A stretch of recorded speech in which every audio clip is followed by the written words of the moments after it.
Welcome back to Postcards Between Pages, where we unpack the stories behind the snapshots, the ones that didn't make it onto postcards.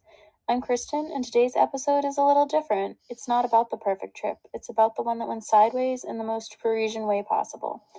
This is Parisian Vacation Fails, a love letter to Letdowns, and a reminder that even the most glamorous cities can leave you with blistered feet, blurry photos, and a suitcase full of unmet expectations. Let's start with the fantasy. Paris, the city of light, the Eiffel Tower at golden hour, croissants that flake like poetry, lovers strolling along the Seine.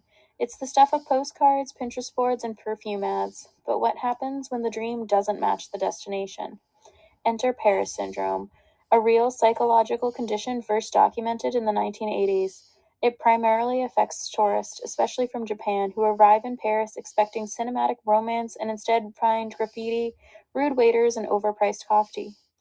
Symptoms include anxiety, hallucinations, and even depression.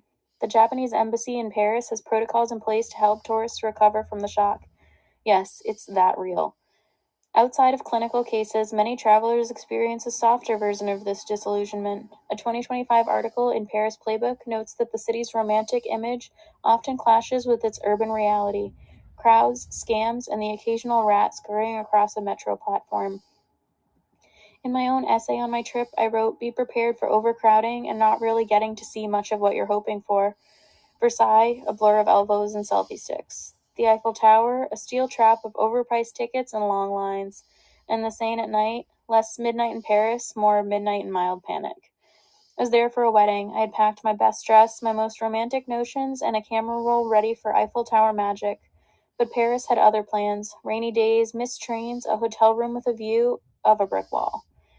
But here's the thing, disappointment is its own kind of postcard. It says, I was here, I tried, I survived the overpriced croissants and the existential dread.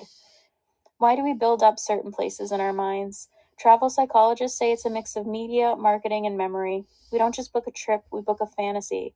And when reality doesn't match, we feel betrayed. A 2025 article from Psycho Wellness Center explains that Paris syndrome is a form of culture shock intensified by unrealistic expectations.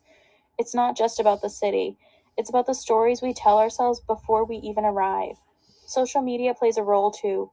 We see curated images of Paris filtered through rose-colored lenses, but no one posts about the jet lag, the language barrier, or the time they cried in a public restroom because they couldn't figure out the metro.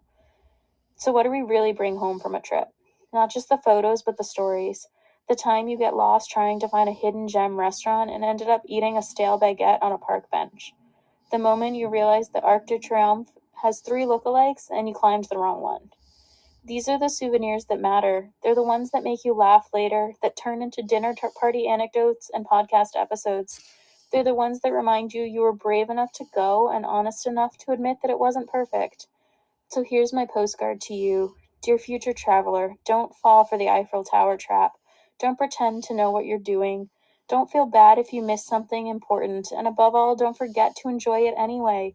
Because even a failed Parisian vacation is still a Parisian vacation. And that's worth writing home about. If you've ever had a trip that didn't go as planned, I'd love to hear about it. Share your own vacation fails with me on Instagram at Postcards Between Pages. Let's celebrate these imperfect journeys together. Until next time, may your coffee be strong, your expectations flexible, and your stories unforgettable.